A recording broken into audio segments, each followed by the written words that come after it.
The village of Brimfield lay in the shadow of the tall mountains. Fields of wheat and barley stretched out wide, and smoke from small chimneys rose in thin curls into the pale sky. Life in Brimfield was simple. People woke with the sun, worked the fields, tended their animals, and gathered in the square when the day was done. The villagers knew each other well, and nothing unusual ever happened. That was why the evening when the sky burned with light became a story no one would forget. Tomas was a farmer, young but already carrying the marks of hard work. His hands were strong, his back often sore, but he never complained. He lived alone in a small wooden house near the northern field. His parents had passed years before, and though some villagers pitied him, Tomas never asked for help. He worked quietly, greeted others with a nod, and spent most of his time in the fields. The evening began like many others. The air was still, the sky faintly glowing orange from the setting sun. Tomas had just finished tying bundles of wheat when he noticed a streak in the sky. At first he thought it was a shooting star, but it did not fade. It grew brighter and louder, leaving a trail of fire as it cut across the heavens. Other villagers soon saw it too. Children pointed and gasped. Old men shaded their eyes. Women hurried to gather their families closer. Some whispered that it was a sign of the end, others that it was a gift from the heavens. The fiery streak roared louder, rushing toward the earth.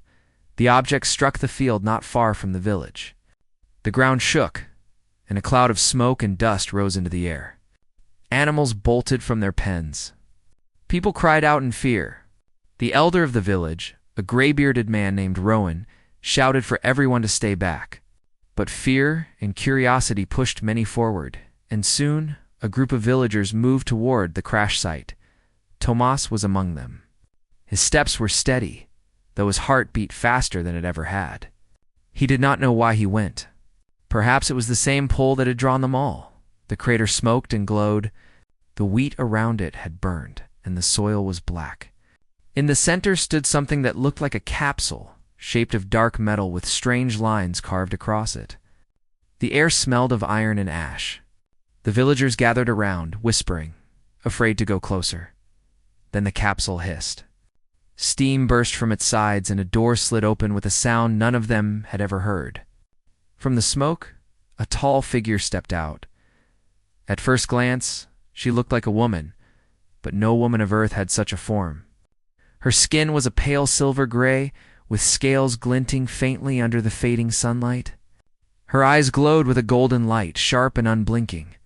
Long hair, black as night, flowed behind her shoulders, and two wings folded against her back like the sails of a great ship.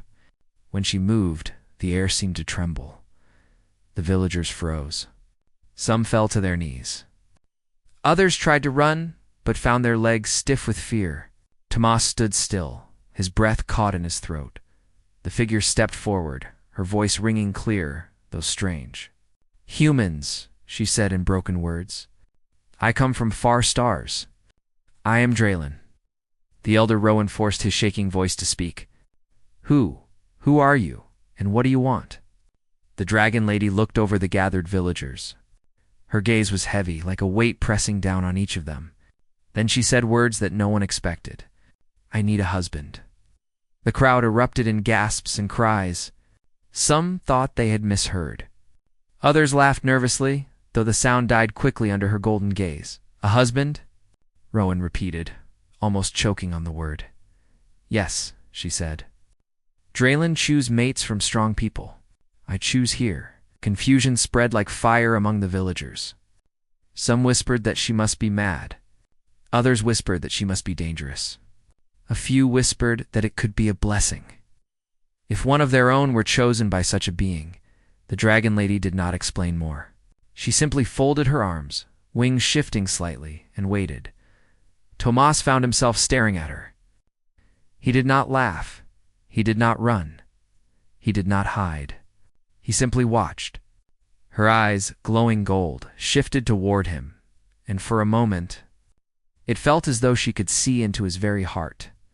The villagers slowly began to scatter.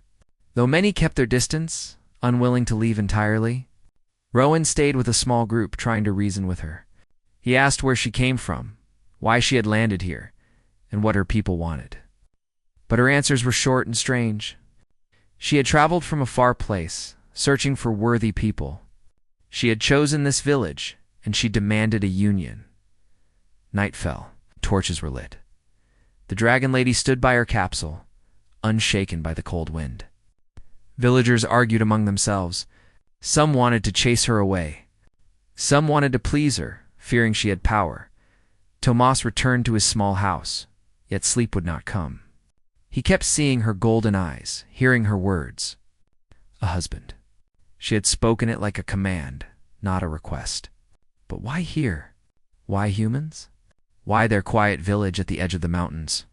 The next morning, the village square filled with people. The dragon lady had walked there herself, her wings folded tightly against her back. Children hid behind their mothers. Men whispered, trying to look brave. Women frowned, fearful of what this stranger might mean for their lives. Rowan stood before her. You demand a husband, but we are not things to be taken. If you stay, you must explain. We are a small village, not warriors, not kings. Why us? Her voice was calm but carried power. Because you are strong in other ways. My people watch. We see how humans live, even when they have little. I will find strength here. Some muttered that she was mocking them. Others feared her words carried truth. Then, to the shock of all, she lifted her hand and pointed not at the strongest man, not at the boldest youth, but at Tomas, who stood quietly at the edge of the crowd. You, she said, you do not fear. You will show me. Tomas froze. Every eye turned toward him. He felt heat rush to his face, but he did not move. He had not spoken, had not boasted, yet she had chosen him. The crowd erupted again. Some laughed nervously, some shouted, some told him to refuse. Rowan held up his hands, calling for calm. But the dragon lady's gaze stayed on Tomas, steady and unblinking. Tomas finally stepped forward. His voice was quiet but steady. I am no warrior. I am only a farmer. Her golden eyes narrowed slightly, but there was no anger in her voice.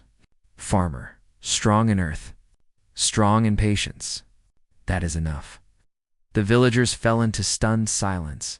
The strange woman from the stars, scaled like a dragon, had chosen the quiet farmer. The demand had turned into something far greater than they expected. Tomas looked at Rowan, then at the people of Brimfield, and finally back at her. His life had always been simple, bound to the soil and the seasons. But in that moment, he knew it was about to change forever.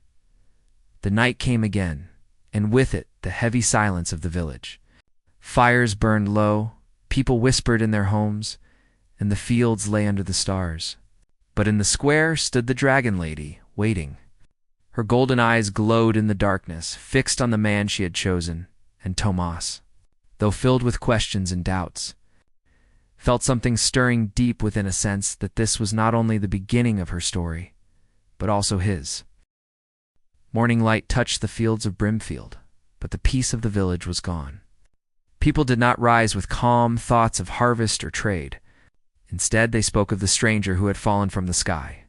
Every doorway buzzed with voices, every corner carried whispers, and every home felt uneasy. Children who usually played freely now stayed close to their mothers. Men who often joked together spoke with lowered voices. Even the animals sensed something strange, their movements restless, their sounds sharp and nervous. The arrival of the dragon lady had shaken the heart of the village. None could ignore it. In the square, the villagers gathered early. Rowan the elder stood with his staff, his face lined with worry. He tried to bring order, but the voices around him clashed. She is dangerous, one man cried. Did you see her eyes? Fire in them. We cannot keep her here, another shouted back. And what if she is a gift from the heavens? What if sending her away brings punishment? She demanded a husband, a woman said bitterly. Do you not hear? Demanded, not asked. Is that the way of a guest? Others muttered that perhaps her demand should be answered. Resisting her might bring destruction, and that agreeing might bring fortune. The arguments swelled until Rowan struck his staff on the ground. Enough, he said, his voice carrying authority. We will not decide with shouts. We must understand her purpose. She claims to be Draylen, from the stars. She says she seeks a husband. This is no simple matter. We must hear her again, with calm minds." The crowd quieted, though unease still filled their faces. At that moment, the dragon lady appeared. She walked with slow steps, wings folded, eyes glowing faintly gold. Her presence silenced all. No torch, no lantern was needed when her gaze passed through the square. Rowan stood tall and faced her. "You have come among us with a demand, but we are not things to be chosen like cattle. We are people of the earth. If you would stay, you must explain why." She looked at him, then at the people. Her voice, though heavy with an unfamiliar tone, carried clearly. "Draylen seeks strength. My people travel far.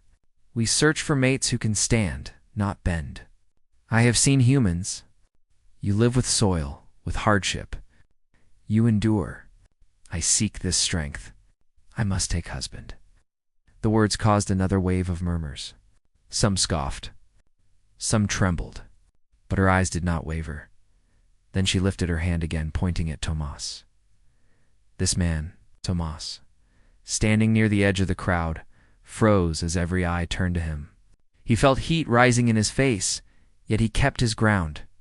He had never asked for this, never imagined it, but now the village saw him as chosen. Rowan frowned.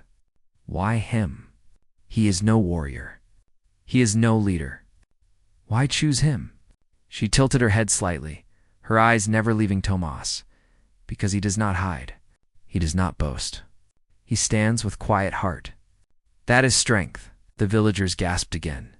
Some shook their heads in disbelief. Others whispered that perhaps she saw something they did not. Tomas felt his throat dry, but he spoke with care. "I am only a farmer," he said. "I have no power. I till the soil, I carry water, I live simply. I do not see how that is what you seek." Her golden gaze deepened, but her tone was calm. "Farmer feeds life. Farmer works without praise. Farmer does not break under sun or stone.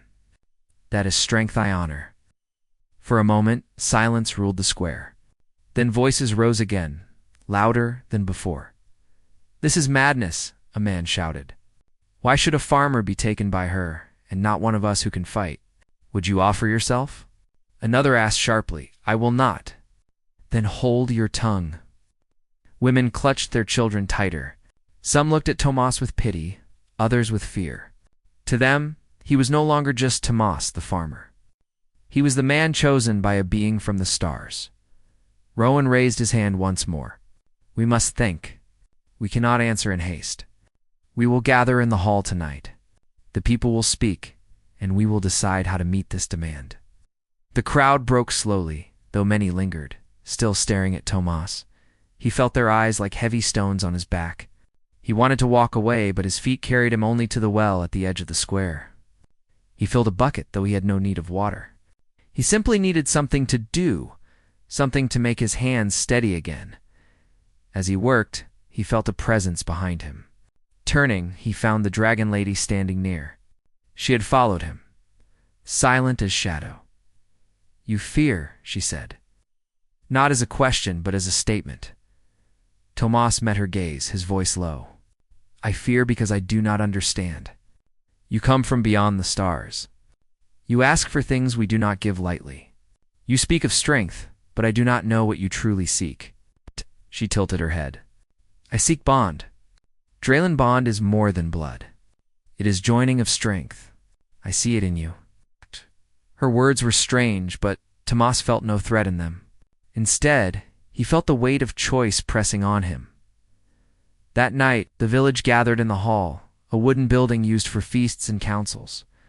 The fire burned in the center, casting shadows on the walls. Rowan sat at the front, his staff resting across his knees. The people filled the space with restless energy. Rowan spoke first. "We must decide. She has come, she has chosen, she has demanded. Do we accept, or do we resist? Speak now." Voices clashed at once. "She will bring doom if we refuse. She will bring doom if we accept. She is strong. And if she joins with Tomas, perhaps our village will rise in honor." What if she brings others? What if this is only the beginning? She is not of our kind. No good can come from this. Rowan listened, his face heavy with thought. Then he turned to Tomas. And what do you say? It is your life, she has claimed. The hall grew silent. All eyes turned once more to the farmer. Tomas stood slowly. His heart pounded, but his voice was steady. I do not know what path is right. I am only a farmer. But I know this. We cannot act only from fear. If she wished to harm us, she could have already done so.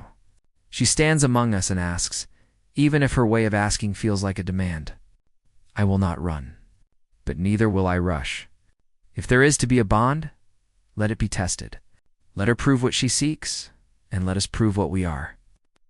The villagers murmured. Rowan's eyes softened slightly. Even the dragon lady who stood at the back of the hall seemed to give a small nod. Rowan struck his staff on the floor. Then, it is decided. If she would claim one of ours, she must know us first. And if we would accept her, we must see her heart. There will be tests not of weapons, but of spirit. We will show her what it means to be human, and she will show us what it means to be Draylen. The villagers agreed, some with hope, some with doubt, but the choice was made. When the meeting ended, Tomas stepped outside into the cool night air. The stars shone bright above the mountains, and for a moment he wondered if her people were out there watching. He felt the earth beneath his boots, the soil he had worked all his life. That had always been enough for him. But now the eyes of his village, and the eyes of a dragon lady from the stars, rested on him.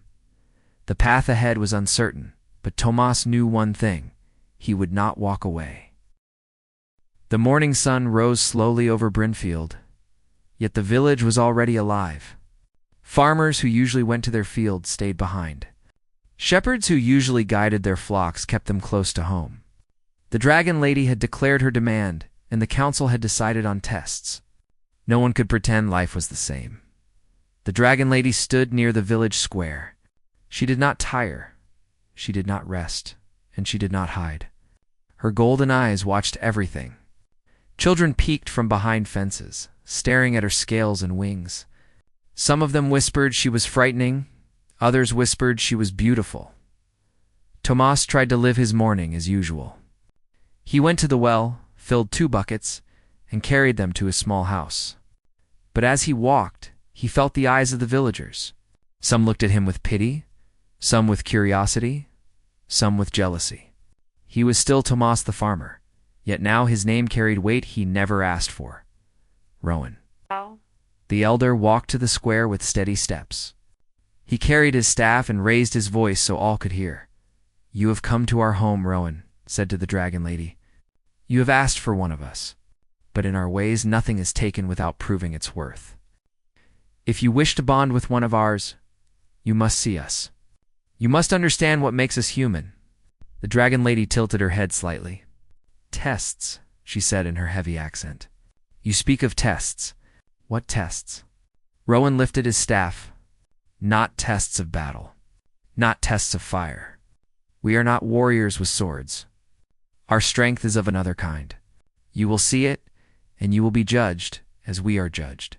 You will live among us for a short time, and together we will face trials.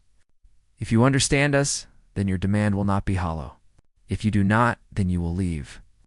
The dragon lady gave a slow nod. I agree. I will see. The villagers whispered at once, surprised that she accepted so easily. Rowan silenced them with his hand. He turned to Tomas. You were chosen. You will stand beside her in these tests.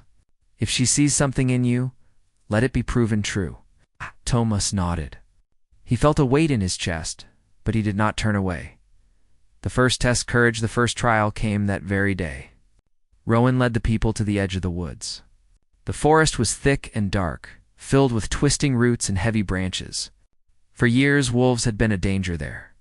The villagers hunted them when they grew bold, but most of the time, they kept away. This will be the first test, Rowan said. Not of battle, but of courage.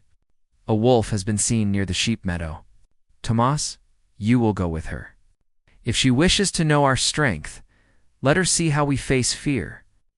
The villagers followed at a distance as Tomas and the dragon lady stepped into the trees. The air was cool and damp, filled with the sound of leaves brushing in the wind. The dragon lady moved silently, wings shifting slightly behind her. Tomas carried only a wooden staff. She looked at him with faint amusement. "This is your weapon?" "It is enough," Tomas said simply. They walked deeper until they heard the growl. A wolf, large and gray, stepped into the clearing. Its eyes glinted in the dim light, teeth bared. Tomas gripped his staff tightly. He had faced wolves before, but never with a stranger from the stars beside him. The dragon lady watched. She did not move. She wanted to see. The wolf leapt, but Tomas stood firm. He swung his staff, striking the wolf across the shoulder. The beast yelped, stumbled, but came again. Tomas did not retreat. He struck again, driving the wolf back. His breath came hard, but his stance never wavered.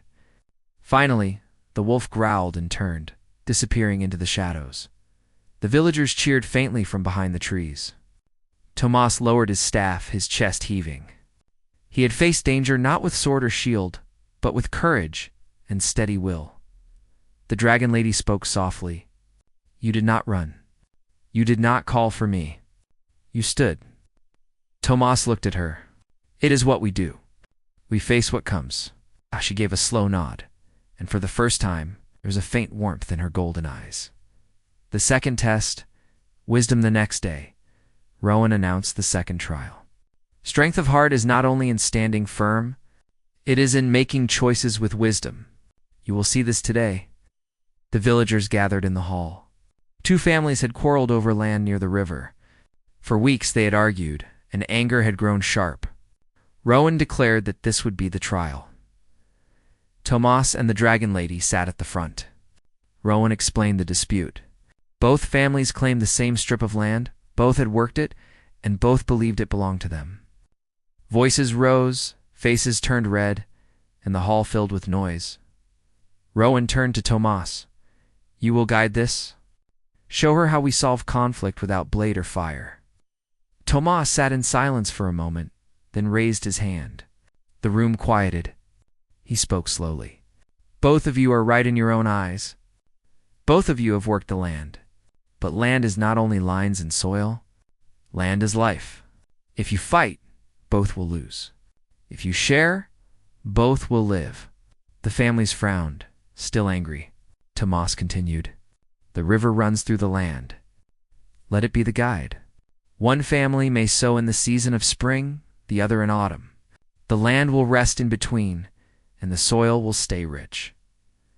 Both will gain, and neither will be robbed." That's where it was murmuring. At last, one family nodded, and then the other agreed. The quarrel ended not with anger, but with balance. The dragon lady watched, her eyes intent. "You solved with words, not with claws. You seek peace when there could be battle." "That is wisdom," Tomas said quietly. "Strength is not always in striking. It is in knowing when not to strike." She gave another slow nod, and again her gaze lingered on him longer than before. The third test, kindness on the third day, Rohan declared the final test. Strength is more than courage, more than wisdom. It is also in kindness. Let her see this. A storm had broken over the mountains during the night.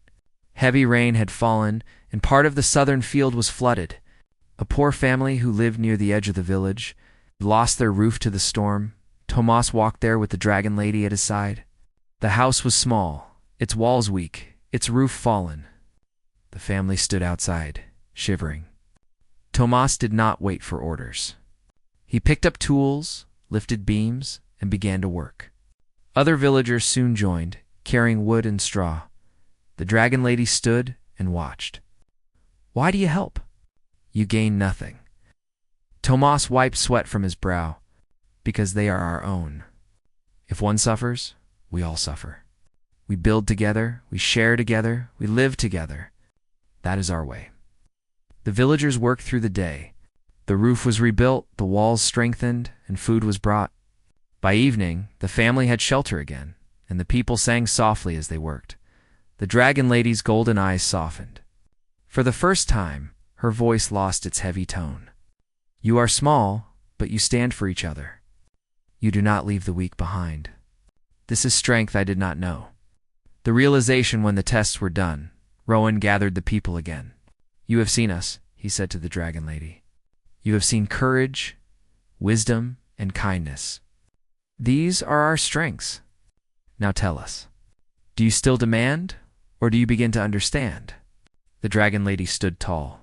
Her wings spread slightly, catching the firelight. Her voice was deep but no longer cold. I understand. I demanded before, but I see now. You are not weak. You are not simple. You are strong in ways my people have forgotten. She turned to Tomas. And you, farmer, you showed courage with beast, wisdom with quarrel, and kindness with neighbor. You are more than I saw before. The villagers listened in awe. For the first time since her arrival, they felt pride rather than fear. Tomas met her gaze, his voice steady. Then if you wish to join with us, it must not be as master and servant. It must be as equals. She held his eyes for a long moment, then bowed her head slightly. As equals, villagers cheered, their voices rising like thunder in the hall. For the first time since the sky had burned, joy filled Brimfield, but in the shadows beyond the mountains, unseen by them all, another fire moved across the night sky. The days after the trials brought a strange peace to Brimfield. The dragon lady no longer stood apart from the villagers as a stranger. She worked beside them, helped carry water, and even joined in mending roofs after the storm. Though her wings and golden eyes still filled people with awe, the fear that once hung in the air had softened into respect. Children began to follow her at a distance, daring each other to step closer. Old women spoke of her as a guardian sent by the stars. Men whispered that her choice of Tomas might raise their village into legend. For the first time, hope seemed to shine brighter than fear. Tomas himself felt the change most of all. Each morning he rose with the sun as before, yet now his day was filled with eyes watching him. He was no longer only a farmer. He was the man the dragon lady had chosen, the man who had stood in tests of courage, wisdom, and kindness. He did not seek glory, but glory had found him. Still, in the quiet of night, he wondered what it meant. Could one farmer truly be a bridge between worlds? Could a small village hold such a weight? The answer came sooner than anyone expected. The fire in the sky one evening. As the villagers gathered in the square for food and song, a sound broke the peace. A low rumble rolled across the sky. At first they thought it was thunder, though no storm clouds hung above. But then a streak of fire cut across the heavens, brighter and larger than the one that had brought the dragon lady to them. Fear swept through the people. They had seen this sight before, and they knew what it meant. Another vessel had come. The dragon lady lifted her head sharply. Her golden eyes narrowed. Draylen, she said with heavy certainty. The villagers gasped. More of her kind, but would they come as friends or foes? The vessel landed with a roar beyond the northern ridge. The ground trembled, and birds scattered into the night. Rowan ordered the people to gather in the hall. But Tomas and the dragon lady stood together, watching the horizon. They are not like me, she said in a low voice. They do not seek bond. They seek power. They will mock this place. They will not honor your strength. Tomas felt a chill pass through him. Then they must be met. If we hide, we are nothing. If we stand, we are something. She turned to him, a flicker of pride in her eyes. You speak as Draylen should. The rivals arrived the next morning. They came. From beyond the ridge, 5 figures walked into the village. They were taller and broader than the dragon lady, their scales darker, their wings sharper like blades. Their eyes glowed red instead of gold, and their steps carried arrogance. The villagers shrank back as the strangers entered the square. Rowan stood firm, his staff in hand. While Tomas and the dragon lady waited beside him, the leader of the newcomers spread his wings wide, casting a shadow across the ground. His voice rumbled like stone. So it is true. One of ours has fallen among dirt people. She claims a mate among them. He spat the word mate with disdain. Shameful. The dragon lady stood tall, unflinching. I have seen strength here, more than in you who mock.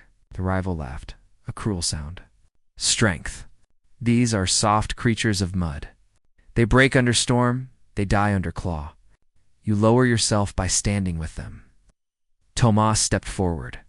His heart pounded, but his voice did not shake. We are not mud. We live, we work, we stand together. That is more than pride. That is strength. The rival's red eyes burned into him. This one is your chosen? This weak man of soil? Pathetic. We will end this farce. The dragon lady spread her wings. No, if you touch them, you face me. For a moment the air grew thick with tension. The villagers gripped tools and sticks, ready though they trembled.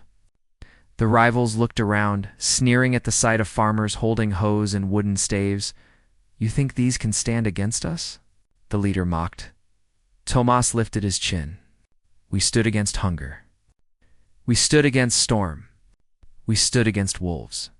We will stand against you too. The battle of wits and will, the rivals advanced, their steps heavy. The dragon lady moved to shield the villagers, but Tomas raised his hand. No. Let us show them who we are. He turned to the villagers. Remember the tests. Courage, wisdom, kindness. These are our weapons. The villagers nodded, fear in their eyes but fire in their hearts. They began to move, not in panic, but with plan. When the rivals spread their wings to intimidate, the villagers lit torches and raised them high, the flames flickering in the wind. The light dazzled the dark-scaled strangers, forcing them to narrow their eyes. When one rival lunged toward a house, children ran not in fear but into hiding places already prepared. Women slammed doors and windows, securing their homes. When another rival tried to strike down a man with his claw, Tomas and 3 others pulled ropes hidden in the ground. A heavy net of woven vines sprang up, tangling the creature's wings. The villagers had set traps in the night, knowing brute force could not win. But cleverness might. The dragon lady watched with fierce pride as her chosen people turned weakness into strength. The rivals grew frustrated, their arrogance shaking. The leader roared and struck down a cart with one sweep of his arm. Enough. These tricks prove nothing. They are gnats before us. Tomas stepped forward, holding only his wooden staff. Then face me. Not all of us. Not the children, not the families. Me. The villagers cried out in shock, but he stood firm. The leader sneered. You dare challenge me? Yes, Tomas said simply.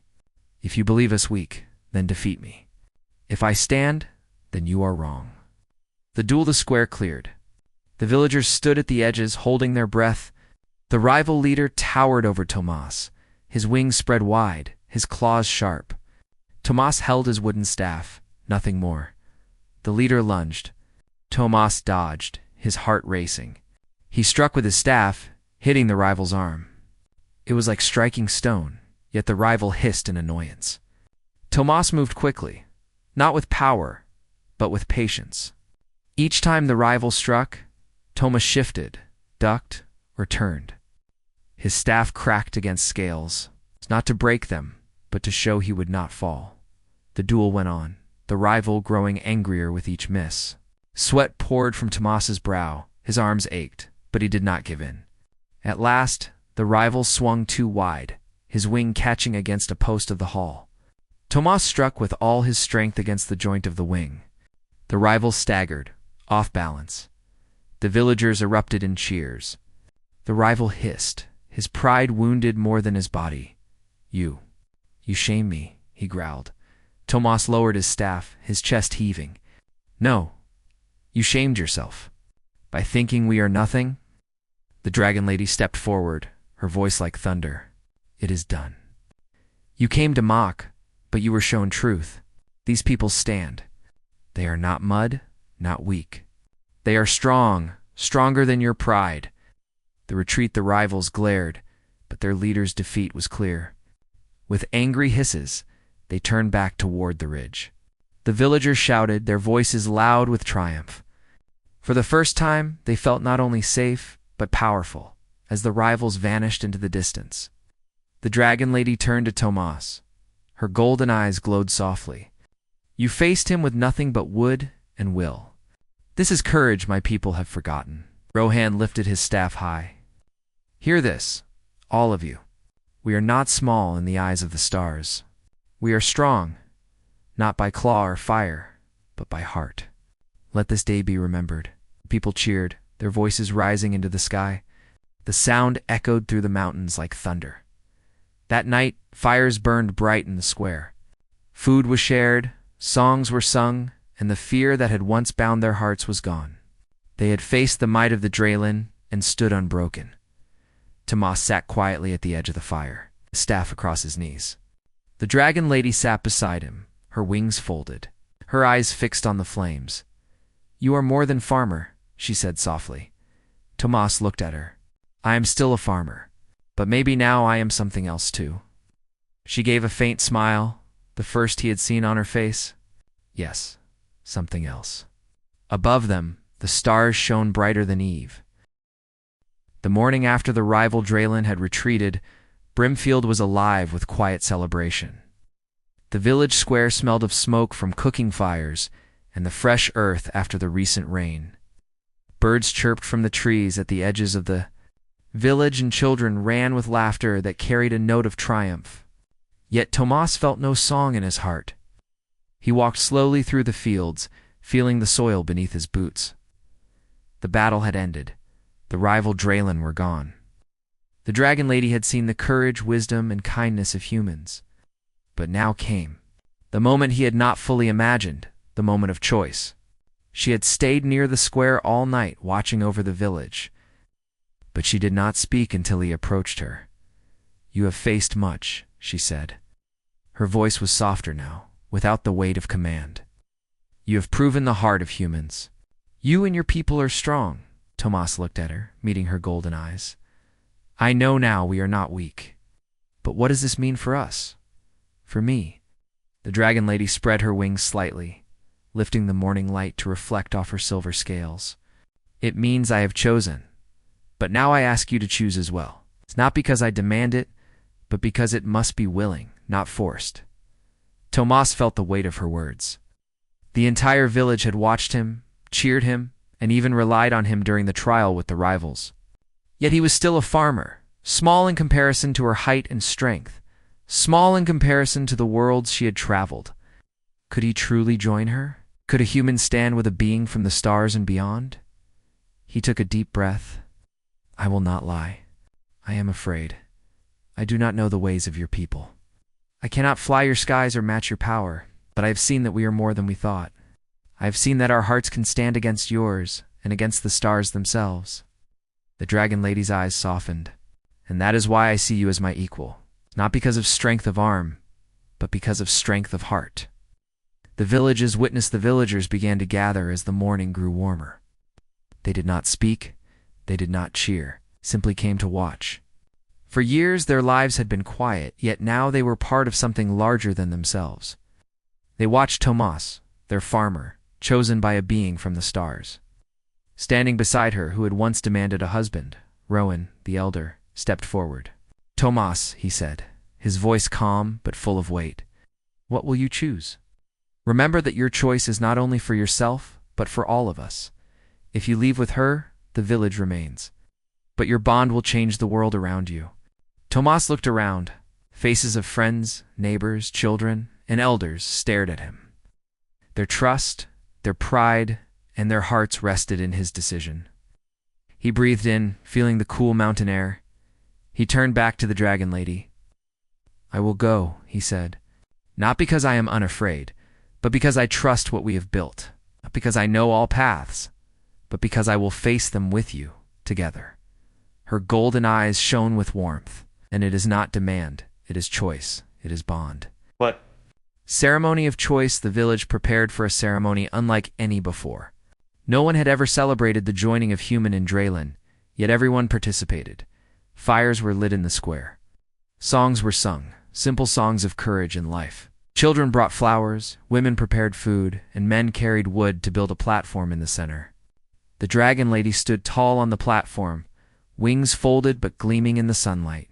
Tomas approached, his staff held in one hand, the other hand empty but open. Rowan led him, explaining the rituals, simple yet filled with meaning. you will. Each place your hand upon the stone of the village, Rowan instructed. It is not magic, it is witness.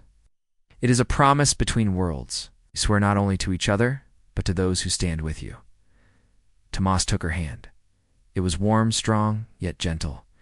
He felt the power in her scales beneath his fingers, yet also the softness in her voice and gaze. I promise, he said, I will face the unknown. I will protect life, as we do here. I will honor our bond, not because of fear, but because of respect and trust. The Dragon Lady spoke next. I promise to honor your ways, to protect your people, and to walk beside you. Not to command, not to rule, but to join. The villagers watched in silence. Then a cheer rose, loud and joyful, echoing across the mountains. They felt a pride unlike any before. Humans could face the stars, they could meet beings from other worlds, and they could stand as equals. A new beginning that evening, Tomas and the Dragon Lady stood at the edge of the village, looking at the mountains. She spread her wings and lifted slightly, hovering above the ground. Are you ready? No? She asked. Tomas nodded, his heart steady. Yes, but we will return. This village is our home. I will not forget it, she smiled. Nor will I. Your people have shown me strength. I will carry it with me wherever I go. Together they lifted into the sky. The villagers watched, some crying, some laughing, some cheering. Tomas looked down at the fields he had worked, the homes he had built, the people he loved. And he knew that even in the vast galaxy, even among the stars, they had not left them behind. As they rose higher, the stars seemed closer than ever. The Dragon Lady's wings caught the light of the setting sun, glowing like silver fire. Tomas held her hand tightly. Had been a farmer, a simple man. Yet now he was part of a story larger than he had ever imagined. The legacy of Brimfielden, the days after. The village continued its life. But life was never the same. People spoke of courage, wisdom, and kindness as more than words. They spoke of Tomas and the Dragon Lady as proof that humans could stand among the stars, that small hearts could hold great strength. The children played with dreams of flying and adventure. Farmers worked with pride, knowing their labor was part of a larger world. Rowan told stories of the trials and the rivals, teaching that strength was not only in arms but in the mind and heart. And sometimes, when the sun set, a streak of silver light passed across the mountains. The villagers would look up and smile. They knew Tomas and the Dragon Lady were out there, somewhere among the stars. Carrying the courage and heart of humans beyond the world they had known, the story of Brimfield became legend, not of wealth or conquest, but of proof that humans could stand tall, even before the might of the universe. That courage, wisdom, and kindness were the true weapons of strength, and that choice, respect, and trust could unite worlds otherwise apart. Tomas never forgot his home. The Dragon Lady never forgot the strength she had found among humans. And together, they created a bond that bridged two worlds, a legacy that would be remembered for generations. The sun set over Brimfield, golden light spilling across the fields. Life returned to normal, yet it was a new normal. The village had learned that they were not ordinary. They had faced the unknown and stood unbroken. They had proven that humans, though small in the vast universe, had hearts mighty enough to command respect even among dragons of the stars. And above them, stars shone brighter than ever, a reminder of courage, choice, and unity.